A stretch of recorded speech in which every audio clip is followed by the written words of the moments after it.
So we're 1 o'clock, and Kyle and big thanks, Patch My PC. You guys have been supporting us, I think, longer than any other sponsor right now. So I'll just plug that too. Let me flip over here real quick again. Ashok mentioned it earlier, but if your company's interested, there's our sponsors here in the middle. You can hit that button. You get there's a document that tells what you get. So take a look at that. And again, thank you all. And I'll hand it over to you now, Kyle. Awesome. I'm just going to share my entire screen. I don't have to bounce around too much. I'm kidding.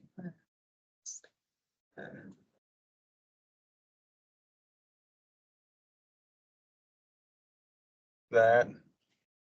Well, you get to see all 3 of my slides. Ooh. And only one of them really has content on it. That's this one. This is an MMS slide deck, right? Yeah.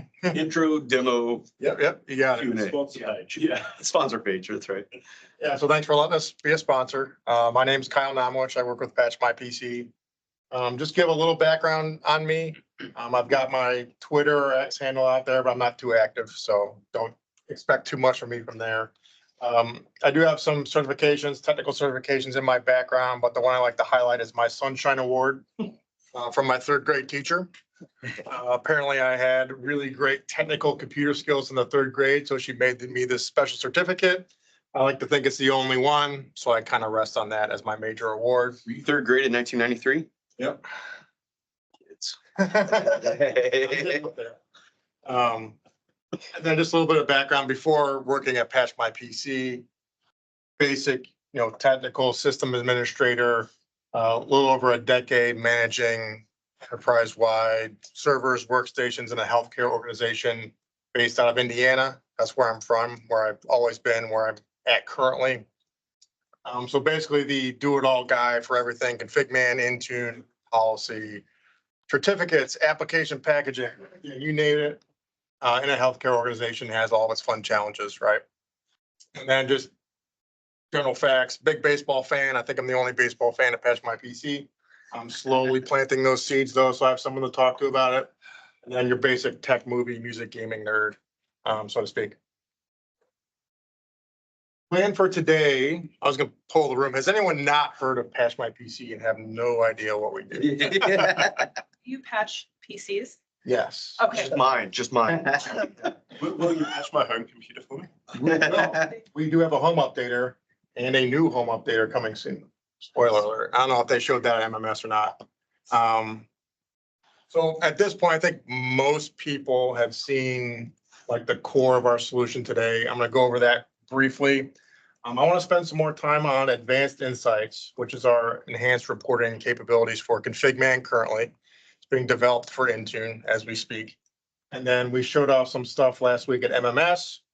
I just went into public preview, which is basically our cloud-based solution. All right, so I want to spend a little bit more time on those things. And I'm sure everyone's kind of seen the publisher to death, so to speak.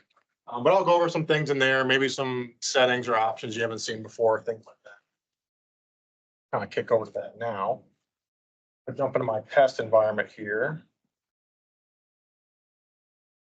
So the publisher, I'm sure everyone's kind of familiar with this and have seen this before, but essentially, we integrate this with WSS standalone, config man integration, or Intune. And this is where you can select any of the third-party applications that are in our catalog, which is, I think, over 1,600 now. I've been out traveling for a day. But essentially, we have a catalog of roughly 1,600 products at this point, and we can automate the creation of third-party applications in config man or Intune, or software updates in WSS or config man for all that content. So essentially, enable it, apply the customizations you need to kind of curate the install for your environment. And that's basically set it and forget it as much as you want to with various settings in there. In my little test environment here, I'm just running, single site server, no smoke and mirrors. We'll get some content created in here quickly, but just showing you that don't really have anything in here currently. No software updates other than some old cumulative updates.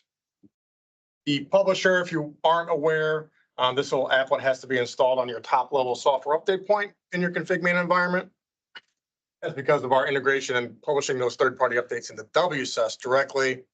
That's why we rely on those APIs that are already there on that software update point. For Intune integration, you can, before we get to the cloud-based things later, you can have this publisher installed technically anywhere. If you're only doing Intune, just on any Windows endpoint. And it connects into your tenant through Graph API as your app registration. So you create an app registration in your tenant, and that's what this publisher connects into to create Win32 applications automatically for you in there. I forgot to mention this, but if there's any questions, I'll throw them in chat. I'll try to scroll through them after my little presentation here if I don't get to anything that you guys have out there. But if anything comes up you want to go deeper on, just let me know. I'm gonna get some content enabled and just create it here quickly so we can kind of see the process and then kind of want to flip over and show you what it looks like from like a cloud perspective, right? So in the publisher here, pretty straightforward, but there's 4 tabs, each pertaining to different types of content. So anything you enable in this updates tab, that's going to create third-party software updates for you in Configuration Manager.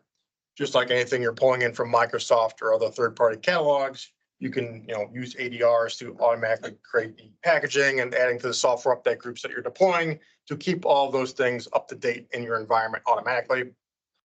Config Apps tab, anything you enable here will create third-party applications for you in Config. Everything created A to Z, all the metadata populated, install commands, uninstall commands, all the detection automated. All you have to do is deploy it at that point. And then we also have some other settings in here based on what you want to do from the app's perspective is that you can have those assignments roll forward if you wish, because we can upgrade application content in place. Essentially, the basic process is you enable third-party updates and content that you want. And then based on your settings, whenever the vendor or the publisher of that software releases a new version, we automatically update or create the new versions of all that content for you. And then you just have to rely on your deployment methodologies and automation of ConfigMan and or assignments in Intune to get that content out to the endpoints, right? We'll take a step back here and get some updates enabled. Let's do Chrome because they haven't had any updates recently. Not like hasn't been like 5 new versions in the past 2 weeks. And I think they had 2 on the same day this week for the first time ever. But again, the process for enabling anything you'd want created as a third-party software update in ConfigMan, pretty straightforward. You can scroll through this, search through it, etc. We also have this nifty utility here that will look at your hardware inventory from Configuration Manager. It will show you all of the applications that are already installed out in your environment. You can see an install count even, so you can see how many endpoints have that software installed. You can see the version they have installed, etc. And then you can enable things from this product list as well. So if you're just starting out with our product, this is a really good utility to use because it'll kind of give you a bird's eye view of what's in our catalog that we support out of the box. And then I'll talk about something later on where you can actually add your own content to the catalog as well. Does that have an analog to Intune inventory? On the Intune side, we have the same thing to look at Intune discovered apps data. So How would it handle a hybrid environment where we have some in both? So it depends on where you're launching the utility from. So over here on the right, this little disk looking icon, hamburger guy, if you launch it from either of the ConfigMan tabs, it'll show you the hardware inventory for ConfigMan.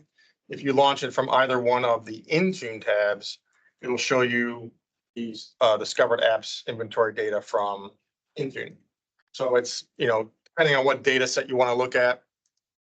The kind of the big rub with the Intune data is it's not great about inventorying exe-based installs, or sometimes, it'll know Chrome is there, but it can't tell you if it's 64-bit or 32-bit or exe, etc. So that's a bit of the limitation with this utility on the Intune side of things.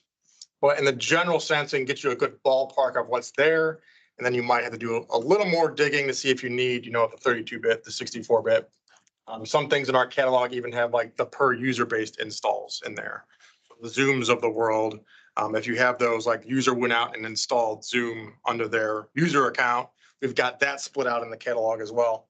So a lot of different options in there as far as kind of digesting or helping you digest what's already out in the environment, so you don't have to do a lot of legwork to determine those things, right? Great question. Back in this updates tab, I enabled Chrome real quick, or I just checked the box for Chrome rather. You can apply customizations to all this content as well, because, no two environments are the same. Apps aren't the same in two different environments. You can apply customizations to content by right-clicking in the catalog. Anything you apply here will be set on that content moving forward as well. So if you always want to disable the built-in self-updater for Chrome, for example, you can enable this checkbox, and that would disable that.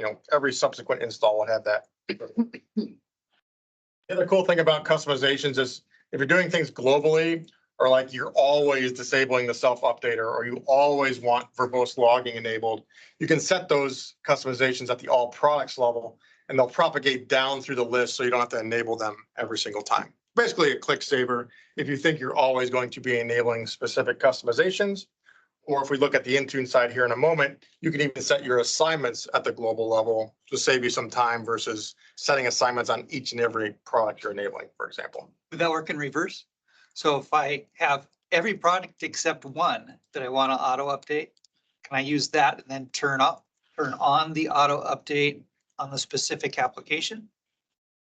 You mean like the customization? Yep. Yeah. So you could basically set it at the top level, disable it, and then when you enable, Chrome, for example, you would just right click and uncheck it there. Okay. Depending on what the You got customer. both. Yeah, you can go both ways, yeah. So it kind of depends on how much click saving you want to do. If you're going to be disabling it, across the board, generally, you'd probably sit at the top level and then deselect it or enable it on the things that need it. Or if you think you're mostly going to keep soft updaters enabled across the board, you would just disable it for the individual products, for example. We've got Chrome software update content enabled here. Let's jump over the apps and create some app content really quick as well. I'm going to jump down to a particular one here and show off something called Manage Conflicting Processes. If you've been with the publisher for a while, something you might have noticed recently is these little new icons we have in here. So some of these little visual indicators is what we added in an update, I think in March, maybe April. But essentially there are some customizations that we recommend enabling so you don't run into issues. One of which being manage conflicting processes. So you're starting out with this, you ever see these little blue boxes with an X? It basically means we recommend enabling one of the customizations kind of under the hood here. This one being manage conflicting processes, for example. Some software, as everyone probably well knows, is that if it's running and you try to update it, things can get weird or it can fail. So manage conflicting processes is a way to handle those scenarios where you might want to close something down before it updates or a new version installs. And even with this customization, you can give end users some flexibility on that behavior as well. So what you can do is change this option to notify the end user. What this will do is give them a custom GUI pop-up on their screen and give them some flexibility over that timing when it needs to be an update for this product. You have it running. If the timing's not good for you, maybe you give them, 3 times they can snooze or defer that update. And then on the, subsequent 4th time, when it reevaluates again, it'll kind of close it for them more or less. So kind of double-edged sword with that. Typically, if you give end users a little more flexibility on when things need to close down so they can be updated, that generally drives up compliance a bit.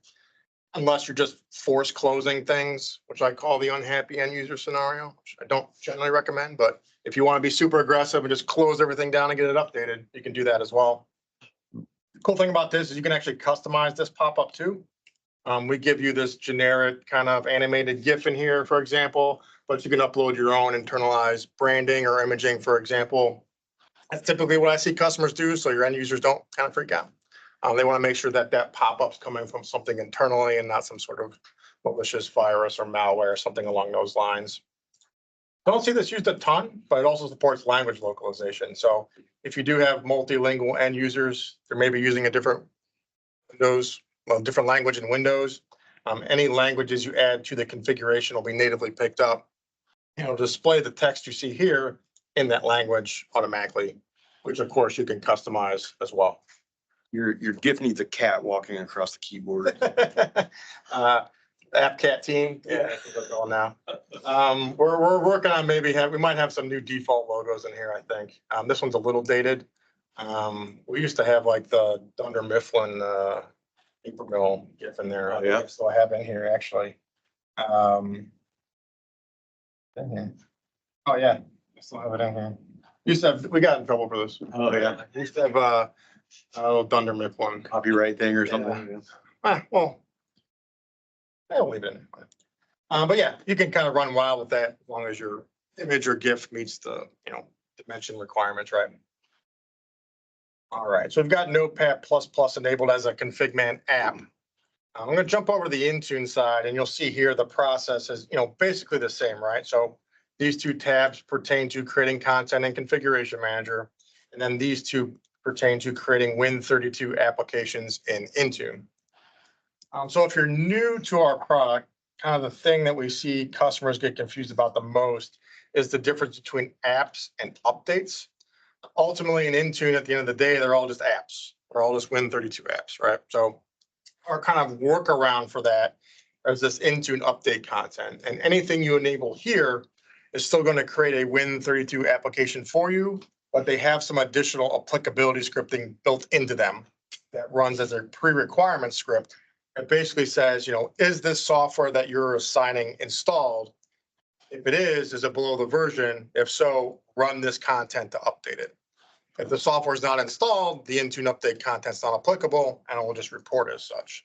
So if you're just trying to get applications out in the environment up to date and don't want to do kind of like granular targeting with some sort of voodoo, you can basically build up the Intune update content you need, assign it out to various groups on a schedule. It'll only ever run where that content is installed, and you don't have to worry about it installing those apps on devices that don't already have them. Intune apps on the flip side is just a Win32 app. So if you built this up, assign it as required, it's going to be required on those endpoints or for those users, and it would automatically install or update the existing install regardless, right? On the Intune app front, we'll kind of do the same thing and just get some stuff enabled here. And we'll do Notepad++ on this side as well. Again, with the Intune content, same thing applies. So all these customizations are more in line with Intune. So again, on the app side for ConfigMan, a lot of these customizations is what you'd be doing if you were manually creating apps in ConfigMan. We just give you kind of a right-click contextual menu to set those things and some other kind of bells and whistles that are unique to us as well. On the Intune side, you still have that same flexibility, right? So go back down to Notepad++. Click. The big difference between the ConfigMan content and the Intune content is that you can manage your assignments of that content through our UI as well. So what I'll typically see customers do, and I believe I have it set up here, is that if you're just going to make all of your Intune apps available, you can, again, set those assignments at the all products level. And then whenever you enable content, that app's always going to be available to those groups. So it saves you the time of clicking on every app, setting your assignments in every single app. For example, here, I believe I have this just set as available to all devices. On the Intune update side, kind of circling back to auto patch from earlier, I do see a lot of customers kind of set up a static assignment schedule and use their groupings from auto patch to target their third-party updates as well, because it gives them that kind of automatic grouping of those pilot groups and so forth. So for example, here, if you set these required assignments at the all products level, it's kind of a way for you to define this is when our third-party updates are going to be defined. And you can kind of stagger out availability over a period of time to those groups as well. So you've got that pilot group that's going to go right away whenever there's a new version of something released. And then maybe you have your broader pilot group, they get it 3 days later, for example, or, enterprise, everyone else a week later. Let's go ahead and get that software up to date. I have those set at this all products level. So any Intune update content I enable here will have those, assignments by default. We're just going to do Notepad++ again. Why not? Get that enabled. The other cool thing about Intune update content that I don't want to call it's like a hidden feature, but I don't think a lot of customers know about this. And we have something called dynamic assignments. And these are basically ADRs for Intune assignments. So we had a lot of customers that were using ADRs or automatic deployment rules in ConfigMan to deploy their software updates pretty heavily. there's not really a concept of that in Intune natively, so we just built it. Dynamic assignments can only be set at the all products level of Intune update content because the rules you create will run against all of your Intune updates, similar to how ADRs would run against your software updates in ConfigMan. So what I'll typically see customers do, and this has been, to bring Chrome back up, kind of a big win over the past week or so, is that they'll set up their static schedule. So all of their, third-party updates are running over a period of time over to various groups. So they're kind of slowly rolling things out. Well, let's say, Chrome wants to push out critical CVEs every other day. You don't want to wait for that 7-day schedule or whatever that slower schedule is for all your other updates. You can go in here and create a dynamic assignment rule. And what these are, just like ADRs, is when your syncs run, so when the publisher is running through its sync schedule, it'll run through all of your rules because you can create more than one with different rule sets. And any Intune update content created at that time that qualifies for your rule, it will set the assignment schedule that you set in that rule and supersede your existing ones. So it's a way if you have, let's just say all of your third-party apps update every 7 days. There's a critical CVE for Chrome today. You don't want to wait 7 days to get that out to your endpoints. You can just set up these rules. When your syncs run, it'll run through your rules. And for instance, if there's a critical CVE with Chrome, it would just get pushed out on this expedited schedule that you could define here. Typically, what I see customers do for this is just create a rule for like all their web browsers, Edge, Chrome, Firefox, Vivaldi, whatever, because those are updating all the time. So they'll have a slower cadence for their Adobe's of the world or their Notepad++ of the world. But whenever there's a new version of a web browser, just get it out there. We got to keep those things up to date a bit quicker, for example. I have a quick question on the CV. How your app comes to know what is the CV available? Which system do you integrate? So that's the magic of our catalog team. So we have some automation on the back end, but every single thing that comes out from a vendor, we're correlating that with third-party sources, databases. So any CVE associated with any version of anything released by a vendor, we tag it into our catalog, into the metadata. So this processes through all those things too. So, yeah. All right. Just kind of recap here really quick. I've got some update content for ConfigMan, some app content for ConfigMan. We've got some, I believe I enabled an app. I just did Notepad++ across the board. Yeah, so we got Intune app, Intune update enabled. I'm kind of flying through the publisher a bit, so I think most people are kind of familiar with this at this point. Sync schedule tab. So this is basically when you control, how you control when the magic happens, right? So the sync schedule here that you define is when the publisher, when this app will run through all of the content that you have enabled across any of the tabs that you're using, whether that be ConfigMan and or Intune. And if there's a new version of what you have enabled, that's when that content will get created in ConfigMan and or Intune. The big difference here is that, again, the third-party software update content that we're publishing into ConfigMan is actually going into WSES. So the rub there is that it gets published into WSES at that time. You wouldn't see it in ConfigMan until your software update point syncs run. If you don't want to juggle your software update point sync schedule with this schedule, that's why we have this option down here where when this sync finishes, we'll automatically trigger a software update point sync. So you see all of those third-party software updates in ConfigMan a bit quicker. And then kind of depending on how your automatic deployment rules are set up, if you're using those can be kind of triggered off those cycles as well. Everything else when a sync runs is getting created in ConfigMan or Intune at that time. I generally recommend a daily sync. I think out of the box, this is what it'll be kind of set to. Right now, we're releasing at least one, if not two catalog updates every single day. That includes, whenever the vendor releases a new version of anything that's in our catalog, we do through our internalized testing and validation process, those CVE associations, for example, and then we release it to our catalog, and your syncs will always run against the latest catalog. So typically, a daily sync will always get you the latest and greatest. The highest or quickest I generally recommend going is maybe twice a day. But you can, again, this is in full control. So Some customers I've seen, maybe they only sync once a month or once a week. Some customers sync daily and then slow down their deployments. So you have all that flexibility in the settings to kind of control the knobs and dials to see like how much automation you want or need in your environment. I'm gonna kick off a manual sync with this button down here in the lower right. You can always do that to kind of get a sync going right away. Of course, we've got logging for all this as well. So we'll let this churn over for a little bit and see this content get completed. But I just had Notepad++ enabled, so it shouldn't take too long. Along those same lines, we have alerting you can set up. So when your publishing service syncs are running, you can be notified by email, or generally what I tell customers to do nowadays is webhooks into Teams or Slack channels. And those will be real-time notifications in a Teams or Slack channel whenever content is being created for you automatically. The cool thing about the webhooks is you can get really granular with the rules. So you can have different webhooks in the different channels, control the alerts on each channel.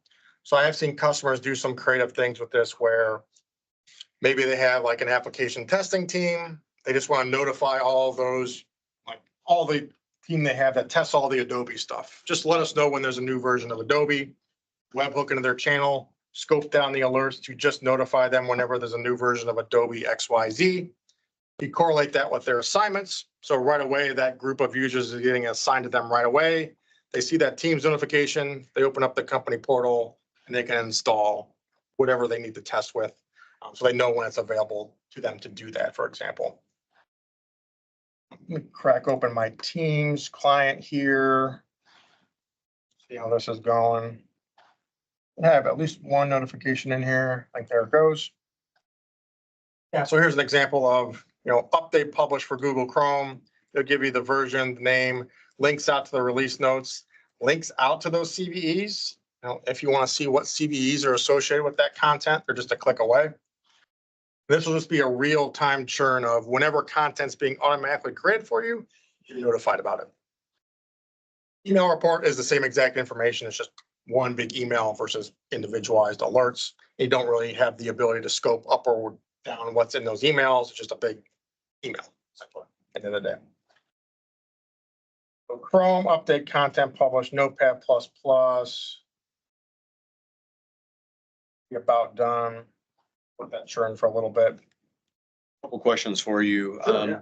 Kind of related here, it's asking about your release cadence for updates. I know you said sync daily. Is there an actual release per day, or is it just you real time?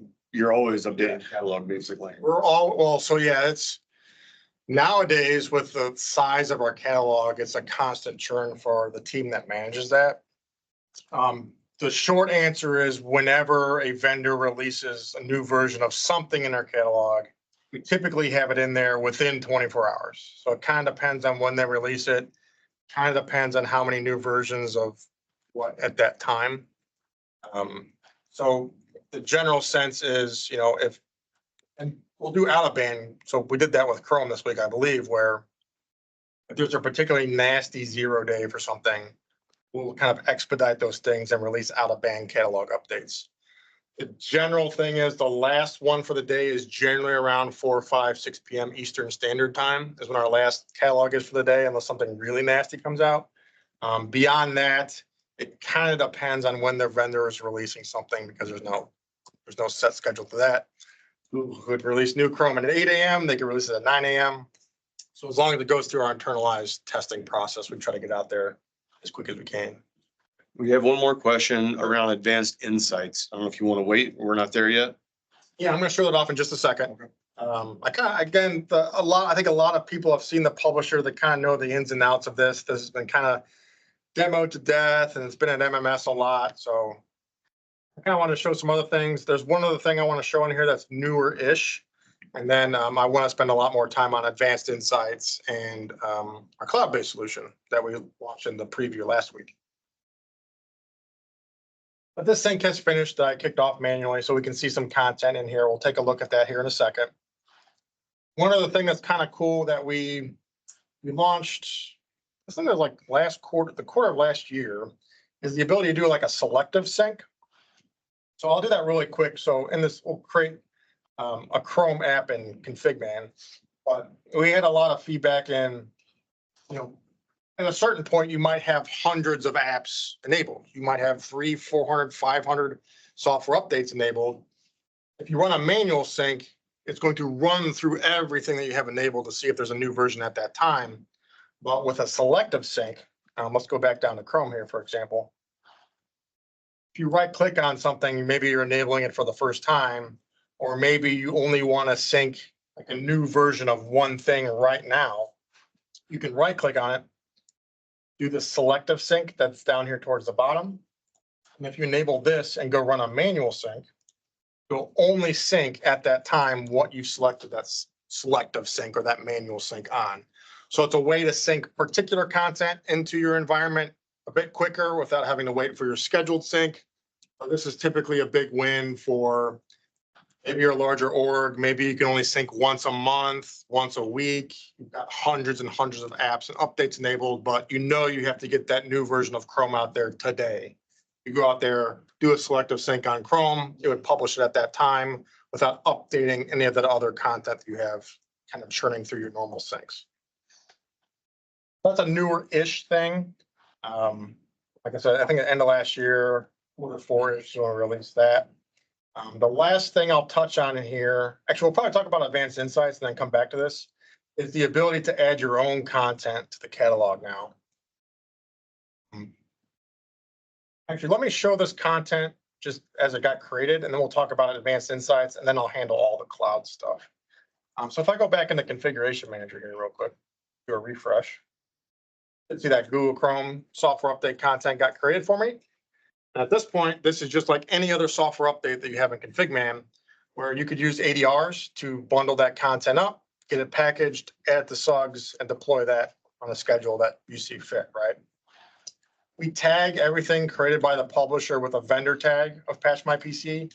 So it's pretty easy to scope an automatic deployment rule to just grab whatever the publisher has created for you, just the latest version, for example, and then have that, automatically deployed to various collections over a period of time, for example. Application content, that Chrome app's already in there that I did a selective sync on. That's how quick those selective syncs can kind of be. But again, this will create fully featured applications for you in ConfigMan. It'll automatically distribute them if you so wish. And at this point, it's just like any other app where you just need to deploy it. And based on what I shared earlier, if you want to, you can have those deployments basically be carried forward because we can update applications in place as well. So again, everything in the catalog will have all the metadata automatically populated for you. Deployment type, again, install commands, uninstall commands, even repair commands where applicable. All the detection automatically done for you as well. If you want to see the madness under the hood, you're more than welcome to do so. But it's all kind of basically PowerShell based at this point. So again, A to Z, if you want that content, if it's in our catalog, click a checkbox, apply your customizations. You've got apps and updates. Want to customize what it says in Software Center. Does that stay through version updates? You have the choice that. So you can change it. So I see a lot of customers I would want the version. remove the version. Or have some specific text and Yep. text box. Yeah, that's in the customization options. So you can do that, basically you can customize what's in the properties of that. So typically what I'll see customers do is remove the versioning. So they don't want to confuse their end users. They just want Google Chrome in the Software Center or Google Chrome in the company portal. So yeah, you're in full control over how much is automated for you and the customizations and kind of the curation of that content. And then those things would be maintained, subsequent versions, right? Hey, sorry, quick question about the detection rule. What cert is used to sign those PowerShell scripts? Is that your existing Patch My PC publishing cert? Good question. So on the ConfigMan side, we use the code signing certificate that you set up here. This is required for publishing third-party content in a WSS. And the same cert would be used for the detection scripts for the application content on the ConfigMan side as well. Okay. Intune by default, they're not signed, but you can sign the scripts. It's a global option. Then you basically upload your code signing certificate, and then we'll sign all of the scripts for the Intune content with the cert you want to use. But on the config man side, it's a great point.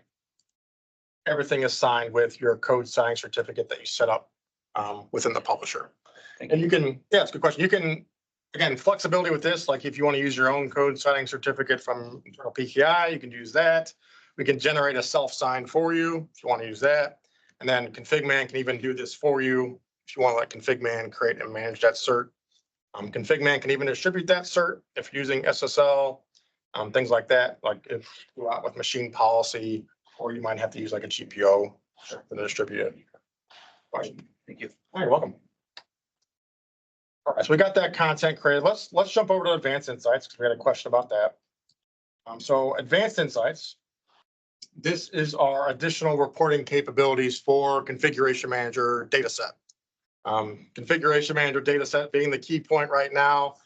This is in development to work with the Intune dataset. There'll be more news on that later this year. But this launched, well, it's technically announced at MMS last year and went official GA the first week of July. So it's almost a year old at this point. But the developers for this are wizards, and they're literally adding new features month by month to this with some other capabilities that it has as well. This is actually a version that's going to be released this month. So there's some things I'm going to show off today that aren't technically available to you yet. Last I saw is that it looks like this version will be released probably next week or by the end of the month at the latest. But what Advanced Insights is, this is a separate install. And it's basically a website that you host internally that will look at your Configuration Manager data set, but also correlate some things from the outside as well. So we hook in the NIST and MITRE databases for some CVE insights as well. This also has the ability to extend your hardware inventory schema to inventory things that ConfigMan doesn't natively inventory. Things like monitors, batteries, disk health, local admins, ODBC database connections. They keep adding more and more to the docking stations, more and more things added to that functionality month by month, even at this point. Other cool thing about Advanced Insights is you can control access to what users will see when they log into your portal through RBAC even. So if you have security roles and scopes defined in AD, you can create roles in Advanced Insights, tie those to those AD groups, and then based on what you want those users to see when they log into your portal, that's kind of their data set, right?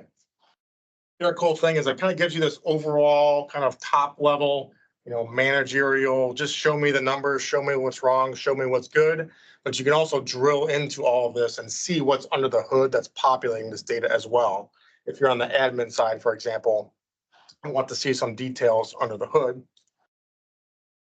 Demo environment's hosted overseas, so I'll see how the internet goes here. But again, we'll kind of do an overview of this briefly to an extent.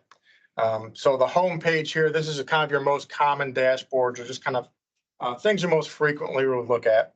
Again, you can drill into all this data, various data sets here. You can see your branch of ConfigMan, how long of support it has left, total managed devices. Hopefully get this, there we go. You can see all the devices that you have here, just kind of a click away. It'll show you online and offline status. You can drill into the individual devices to see data on those devices. Again, online, offline status. A lot of these things is what you'd be looking at in the ConfigMan admin console. But what we've seen a lot of customers do is, maybe you have support staff that are lower tier, or maybe a help desk. Maybe you want to give them access to look at some of this information, but you don't want to teach them the ConfigMan. You don't want to give them access to the ConfigMan admin console. You don't want to give them keys to the castle or the Ferrari, but you can scope down their access through this to get access to some of this information, and even to initiate client actions on devices, which typically have to be done, if they remoted in and did it from the applet or from the ConfigMan admin console. We recently added custom actions, so you can clear the cache, you can repair the client from here, you can install pending updates that are kind of just sitting out there. You can send a notification to a device. This will pop up a message on the screen. I'm not going to pester. I don't know whose device I clicked on here. I'm not going to send them a message right now. You can even give them remote control capabilities. So this will use the ConfigMan remote control utility. So this is a good example. Again, the scenario I just broke down where you want to give your your support staff or some sort of technical staff, the ability to remote control a device, restart a device, wake up a device if you're doing wake online stuff with ConfigMan, without giving them, the keys to ConfigMan and teaching them how to use that admin console, right? Close out of this. So other various sections of various reporting in here. Hardware, this gets into a lot of the things that what I talked about briefly is with advanced insights, you can deploy extensions to your devices that will collect additional information that's not natively inventoried through hardware inventory with ConfigMan, with a client. So monitor inventory, if you want to see what displays are connected to your devices. So you can literally drill into these devices, see what monitors they have connected. You can see what cable they're using, resolution. If they have multiple monitors connected, you can see which one's their primary. A lot of things that you can't natively see with ConfigMan. Battery health, so also, mobile devices, laptops, etc., give you a status on their battery capacity, remaining charge, the health of the batteries. Storage, similar again, will give you reporting on, the storage of those devices. Is it healthy? Do you have devices running out of disk space, etc.? They recently split this out between different partitions as well. So that's a new addition, I believe, to this version as well. Wireless adapter reporting. You want to see what wireless adapters and drive firmware versions they're on, for example. To load up here. So driver versions of various wireless interfaces on your devices. Software dashboard. Again, this will be reporting on your deployed applications in ConfigMan, or even if devices have user installed apps. So maybe devices that a user has gone out and installed something under their profile, for example. So some reporting capabilities there. If you're doing software metering in ConfigMan, it's got a nice software usage dashboard. Reporting like with the built-in reports for software metering in ConfigMan can kind of be a headache. This gives you a nice visual dashboard of all those metering rules you have set up, the utilization of those software, the savings it might cost you. Maybe you see this used a lot with Snagit. A lot of people have like 500 installs of Snagit and only 10 people using it. Maybe you don't need 500 licenses anymore. Maybe you only need 20, 10. Microsoft 365 reporting. So this will be reporting on, your Office installs, branch version, etc., Bitness. ODBC database connection. So this is done through the extensions. It will show you, maybe you don't know you have devices that are connected out to databases for some capacity. So it gives you some visibility there. Browser extensions recently added as well. So you can see what browsers extensions users might have installed for Chrome, Edge, etc. Operating systems dashboard. So it's going to be reporting around your OS level. So your cumulative updates, how your 23 H2s of the world are going. Reporting on how many devices you have expiring that are on older OS versions, devices that have a pending restart for some reason, servers that have a pending restart for some reason. These are new dashboards they're adding in with this version as well, I believe. There's a Windows 11 readiness dashboard. So if you're still trying to migrate over to Windows 11, this will show you devices that are compatible, devices that might have various blockers, for instance. This is kind of an extension of what Microsoft added to ConfigMan for Windows 11 readiness. Local admins. This is a new dashboard for this version. So if you want to see what devices have users in the local admins group, this will give you some reporting on that, some visibility on devices where those permissions might be a little bit too lean, or you didn't know you had devices that were the users of local admin, for example. Oh, it's uptime. It's a new dashboard, this new version, I believe. I'll show you how long devices have been up and running. Maybe you have devices that haven't rebooted for a period of time. See if they're, if their hardware scans are healthy, for example. In all of these data sets, you can do various sorting and searching in here to kind of scope up or down what you want to see, for example. Software updates dashboard. This is going to be reporting and compliance around all of your third-party software updates. So anything coming from like a Microsoft perspective or any of the third-party stuff you might be building up. The cool thing about this is you can kind of drill back and compare your previous month's compliance with the current month, because kind of see how you're doing over a period of time compared to various months. What was our compliance in February? What was our compliance in March, et cetera. Let's see some other cool stuff in here. Update trend dashboard. This is a new one. We added this based on user feedback because we had a lot of, not a lot, but some customers come to us where they have various scenarios on, we want to know how long it takes us to get to various, install targets or compliancy, like how long, my manager wants to know how long it took us to update app X. So with this compliancy trend dashboard is you can select anything deployed in your environment and kind of see how long it took you to get to various install states based on how you're deploying it. So if 90% install is your kind of target in your environment, you can see how many days it took you to get that update installed across your environment, for example.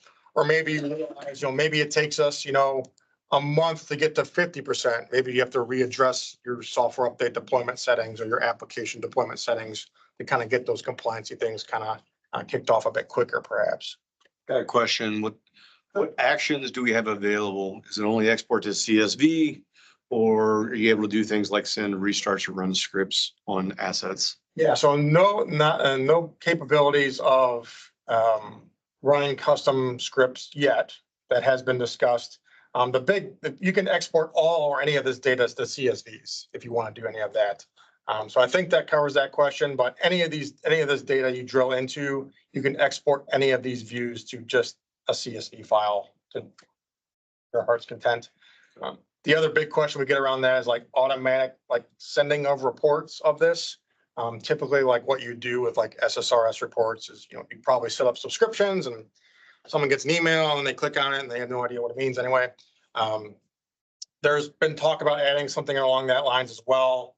But that's kind of like the big ask right now is having the ability to send here's your report for the month on this data set.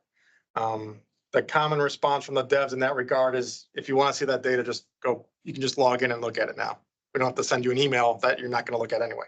We'll see where that goes, but that's kind of like the most common ask, other than something else I'm going to show off here in a minute as well. Was there other advanced insights questions out there, or? Oh, you answered them. Thanks. So just a quick question here. Yeah. So this is all coming from config manager, right? For the most part, the bulk of this data is just looking at your config man database. There are some things that go out because it can look at your, if you're doing updates through WFB or Microsoft directly, it's got some connections there. And then there's like the analytics dashboard.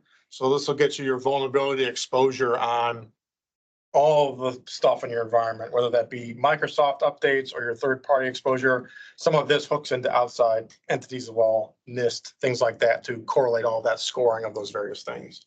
But the bulk of this data is, your config man database data. Okay, so when we get to Intune, will we have the same dashboard, same details we have in here, or will it be different? I don't know how much I'm supposed to say without a knock on the door. Okay. Right? So Some things are harder in Intune, right? yeah, so I mean, I think the goal, I think we're really excited about that because everyone has kind of a hard time with reporting out of Intune for various reasons, right? So if we could give customers or anyone this type of information, but from the Intune data set, that's a big win. So I think that's kind of what we're shooting for. We'll see where it goes, but it's in active development. I've seen things, can't talk about everything, but it's pretty exciting. I'm excited about it. Kind of depends on whether Intune is collecting the same data set, because I think Intune collects a much lighter data set than SCCM does. Yeah, So if the data, if it's not collecting it, right, there's nothing to report on. So how do you get that data? And that's kind of, maybe we have something for that. I don't know. Maybe I can say things, maybe I can. PowerShell and pull. Yeah, we'll see. But yeah, that's the great thing about config man is you have that rich data set for years and years and years, unless you're just starting out with config man. You've got all that historical data sitting in that database, just a matter of getting it. You can extend it too. Right. And rather than, Power BI reports or jamming a bunch of stuff together in Excel, making your head spin, this just gives you all that a click away, or again, drill in as much as you need to. For example, this would have been a lifesaver in a past life of mine, but task sequence reporting. Click on the wrong one. We'll give it a second here. Task sequence reporting dashboard. Come on, baby. Yeah, you can basically see the historical, like when task sequences are running in your environment, Hopefully. There we go. We got some life here. You can see a historical view of when task sequences are run in your environment, their success rate. You can see where devices might have errors or stalled out, for example. And you can drill in and see the steps they're stalling or erroring out on without having to do a bunch of crazy stuff to kind of get that reporting out of Figment or custom actions, for example. So you can drill in and kind of be more proactive and see where devices might be failing provisioning or using task sequences, for example. And you can kind of, scope this down to over a period of time and how active you are with task sequences in your environment. So like if it's the end of the year and you have a performance impact and you can be like, look how much I improved this. This is the big, oh, sorry, go ahead.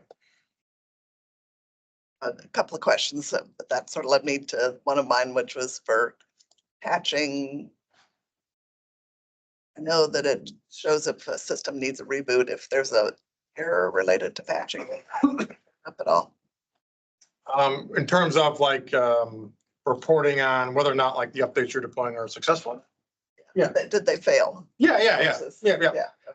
Like anything you would typically see. So I don't know what. Yeah, that's my struggle in config managers. Like, I know it doesn't have it. Did it fail or did it just not know that it needed it, or does it need a reboot? Right, yeah. I'm not sure the granularity. We'll see. We have to drill into particular things that are like not compliant. Like I don't have a perfect example off the top of my head. Let's drill into one of these and see. A lot of this is kind of dummy data too. But you can drill into those individual updates. For example, this Audacity 351 thing. Be able to see the content of that update. Deployments. You see that trend chart from that update from the app view as well. When you're drilling into the actual updates, you see the deployments here. We drill into the deployment. Was on a good one because it doesn't have devices targeted to it. Some of that data is in here though. But yeah, once you drill into the devices, you can kind of see the ones that are why they aren't compliant. Maybe it's not deployed to them. So maybe you thought it was deployed to a particular device, or it's deployed to a collection, but the device isn't in that collection. You can add devices to collections from this. So if you identify those gaps, you can even pull up collections in here and add devices to them through this UI. You can even do that in bulk, for example. You can select all these devices, add them, do these actions from here, add them to collections and so forth. It's in here, but I don't have a really good example to show what it looks like off the top of my head. Another question for you. So you were showing extra information like on monitors, resolution information, things like that. George is asking about getting that into CM's database, but I think you are, right? Because you're extending inventory, so they're in the database so that you can show them. Right? Yep. It's a very small footprint too. I think it's like the max would be like 5 megabytes per device. But you have to deploy the Advanced Insights inventory extensions, which is basically some code that runs on the box that sends them off and basically tells the hardware inventory to collect other data that we're building out in there in those scripts. So yeah, you can ultimately deploy those to whatever you want. Maybe you don't deploy them to servers. Servers probably don't have monitors, for example. But yeah, a lot of that is from those extensions, for example. Let's see here. I've got like 2 minutes. I haven't touched on the cloud stuff yet. Warranty dashboard. If you're using Dell or Lenovo devices, you can hook into your API keys for those, and it will correlate your inventory and config man with Dell and Lenovo currently. So it'll give you a warranty dashboard on all your Dell and Lenovo devices. If HP ever fixes their API, it'll work with that too. But that's been broken for as long as I can remember. Threat analytics, I briefly showed that, but again, this is basically your vulnerability exposure score of all the third-party stuff, all your Microsoft updates, all your third-party updates. Really quick, on some dashboards. We've been asked about these quite a bit. Like, I want to make my own dashboard. I'm tired of clicking around in here. Well, you can do that now. I kind of created one earlier for today, but you can literally go in here. We'll see it here in a second. And you can grab any data that's in here and make your own dashboards, and you can control the access to those dashboards as well. So maybe you only want to see your dashboards, or maybe you have a team where they're always going to here, here, here, here, here, example, like 5 different areas, for example. You can create a custom dashboard for that role, and only users that have that role will see those dashboards. So if we go in here real quick. Oh, Kyle's cool dashboard in here. And literally, it shows you the entire, all the data that's in here. And if you want to add, let's do a donut chart for discovered client deployment. Add the dashboard, it kind of gives you this grid and kind of move stuff around. You can edit these things and kind of filter these dashboards to specific collections. So maybe you want a custom dashboard that shows you only something server related or workstation related or specific collection related. You can add your own dashboards in here. Kind of move them all over the place, however you want. Save it. My dashboard here, see what we get. But this was probably like our #1 ask in the last year-ish. Like, I want to make my own dashboards. And the answer to that was, well, we kind of want to know what you want to have on your dashboard. And our solution was, well, you just pick whatever you want now. You can pick any data set in there, any data chart, create your own dashboards, move them around within the UI, wherever you want them, control the default data set of them, create as many as you want, for example, and then scope down who has access to see that, et cetera. So, yeah, this is the big one. It's that, and like, send me an email, like, we'll look at it.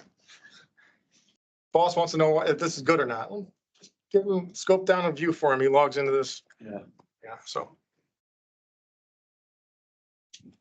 I wish we had the money to buy the premium license so we could have the full advanced insights, but actually we tried it out, and after our trial period ended, we took it off because the guy who's managing the server tells me the WMI queries that the product made on the site server were slowing down operations of everything else on the site server.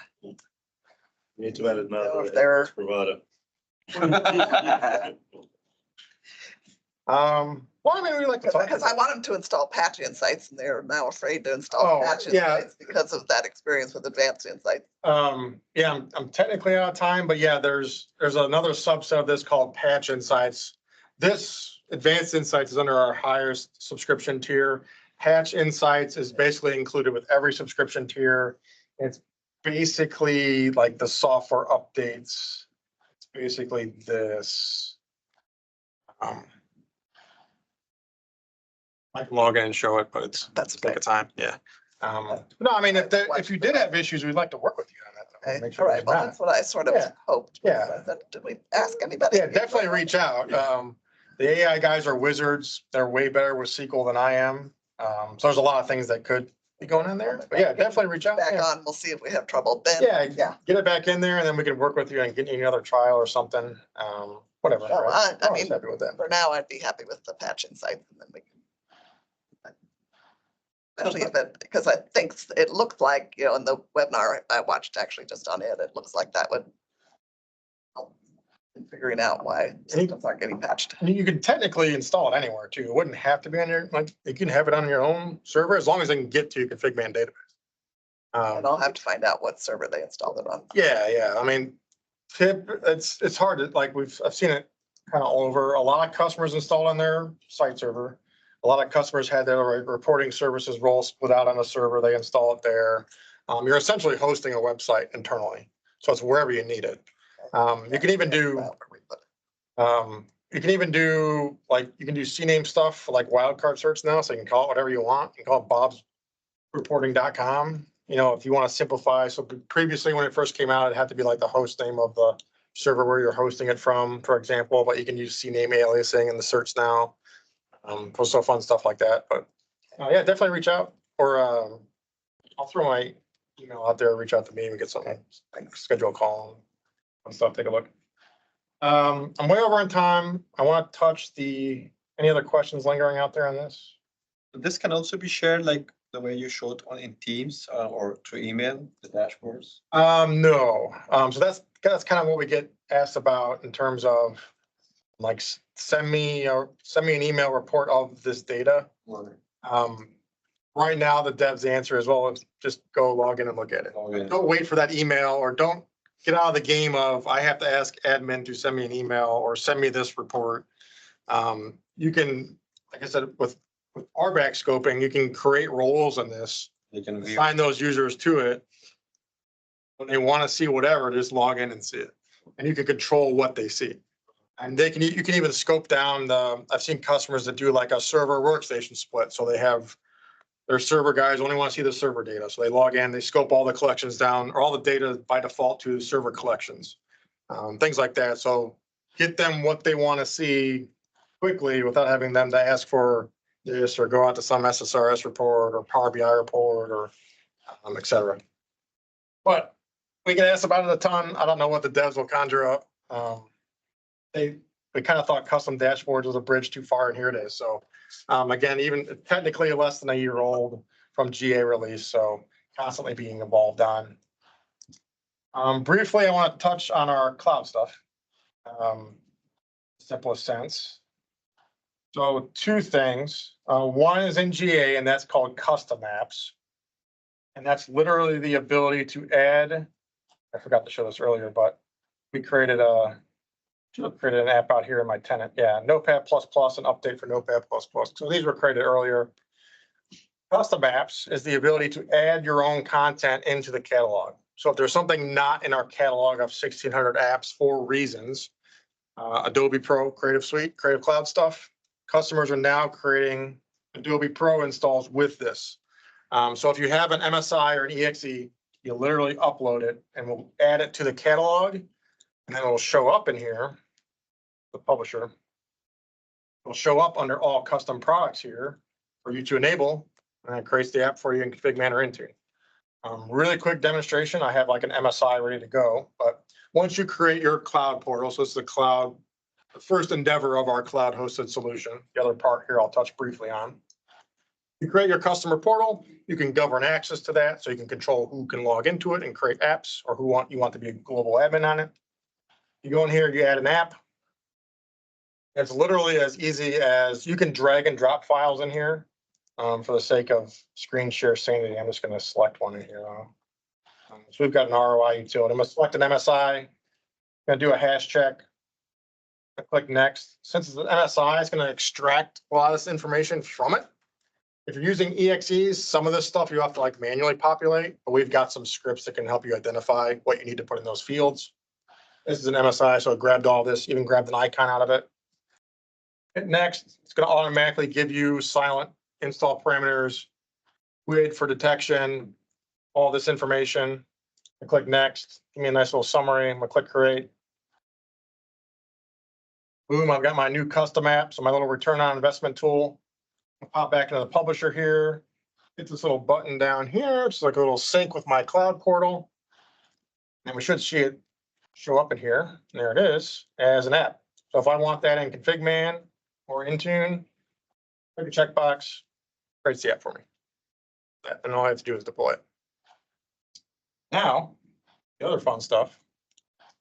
The last week at MMS, we announced the public preview of our cloud-based solution for publishing apps into Intune. So previously, all Intune integration was done through the publisher, so this applet. So you'd have to have this installed somewhere in your environment. You'd hook it into Intune through Azure App Registration, and anything you selected here would create that content in your tenant. Our cloud-based solution, just work out of a web portal and still working on the publisher. This is it. So we announced it last week at MMS as our public preview for this. It's been in private preview for 3-4 months-ish. But essentially, for the sake of time, I already have this kind of configured in this environment. But you'd go through, you create your customer portal, your Entra ID that you're using would create the enterprise application in your tenant and connect, your cloud to our cloud, more or less. And then rather than working out of a publisher to select apps, you're selecting them from our catalog. And this is the same catalog, 1,600 things that you're seeing in this. but you're just working out of a web portal.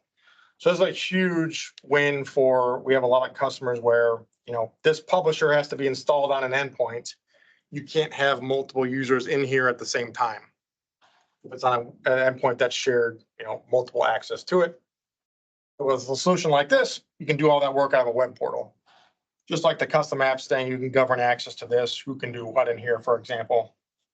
But if we want to make an app in Chrome, a Google Chrome app in Intune, for example, we can sort through the catalog here.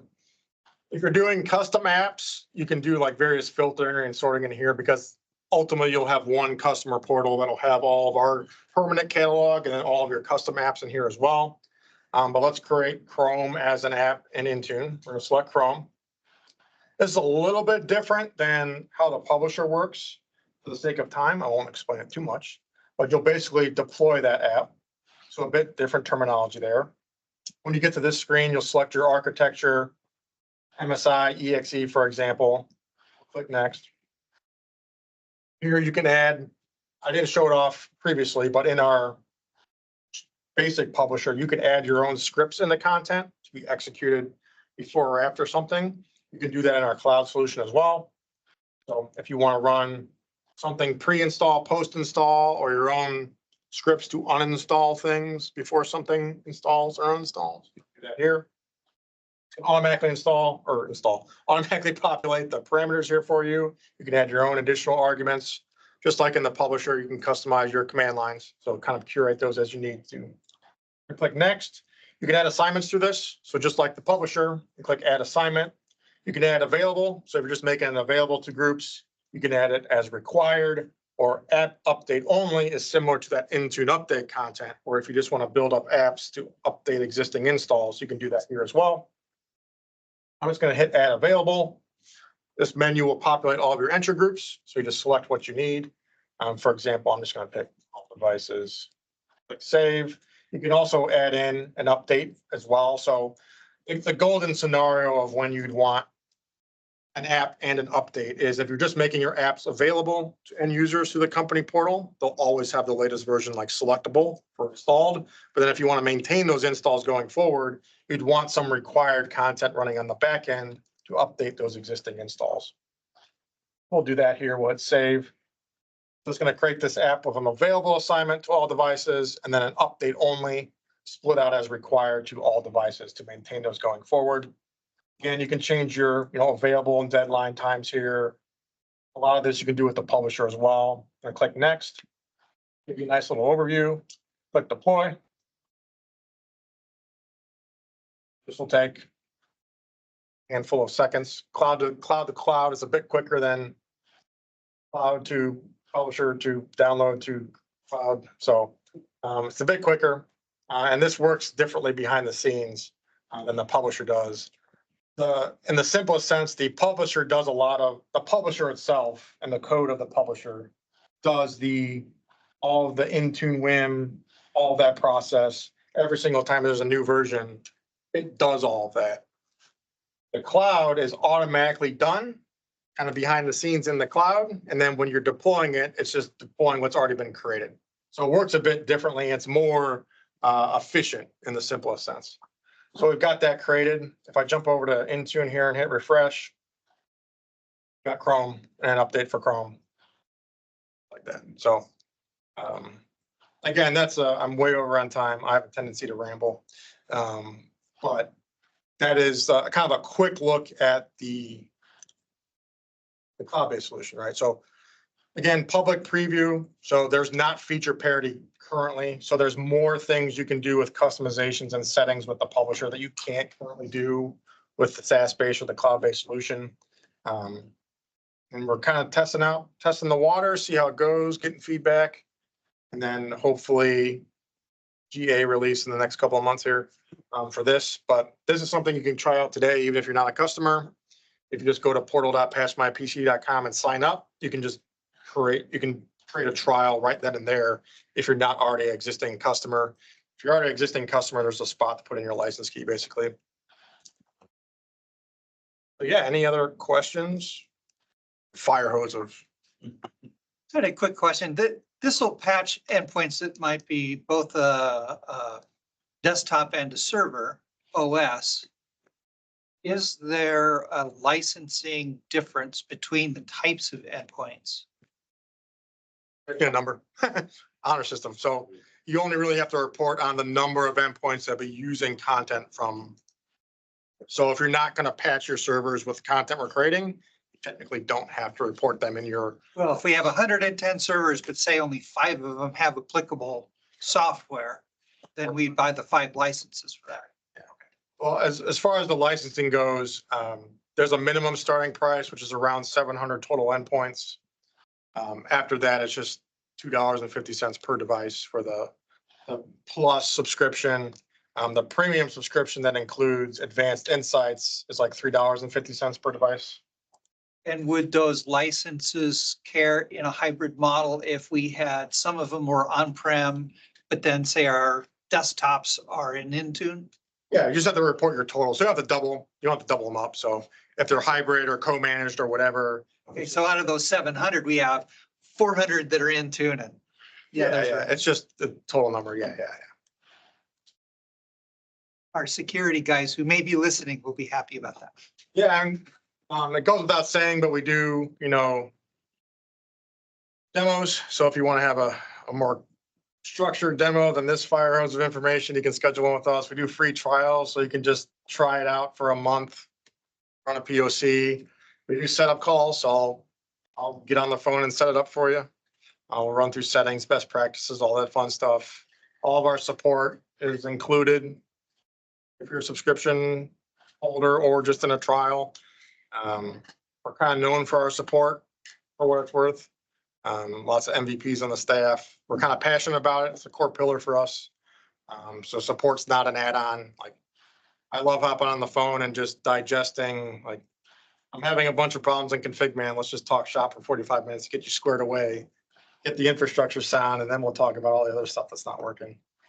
So we'll help out and lean in where we can, get you on your feet. End of the day, we want to, take all this stuff off your plate. So get all the third-party stuff off your plate. You don't have to package Chrome every other day. Automate as much as you can in your environment, and then, spend your time doing other things. There's plenty to do, right? So. Any other questions? So just once, it is a silly question. So the updates you're getting from the vendors, there is no testing going on your side, right? You just push it to the catalog. No, we do testing. You do some testing? Yeah, we can't test obviously every scenario that would be in any of your environment out there. But we have a validation process that we go through on our end. So if something's like, it doesn't pass our testing, You would not be. yeah, we don't release it to the catalog. So you're not building up, or we're not automatically creating content that is broken out of the box. Okay. So if it doesn't get through our testing, we don't release it to the catalog. Or there's situations where, we have dialogue with a lot of these vendors. So if they push something out there and we see it's broken, we get with them and then they fix that and then they push out another version. So we have those kind of connections on the back end. That's a lot of what our application wizards do. So that the content you're getting from a basic standpoint is functional. Now, if there's something else going on in your environment, any number of scenarios out there could impact why something might fail. And we do as much as we can. It's not just a look test. So yeah, we put it through its paces, do hash checks, run through virus total. We do all that stuff. There's a hash check in the downloads. So if something happened on its little journey through the internet, the hash is off. It doesn't automatically get downloaded. It's blocked. So there's lots of mechanisms in place to hopefully what you have in there is, safe, secure, functional. Yeah. Welcome. If there's any other questions, if you want to throw them in the chat, I'll kind of try to churn through them. It's a lot of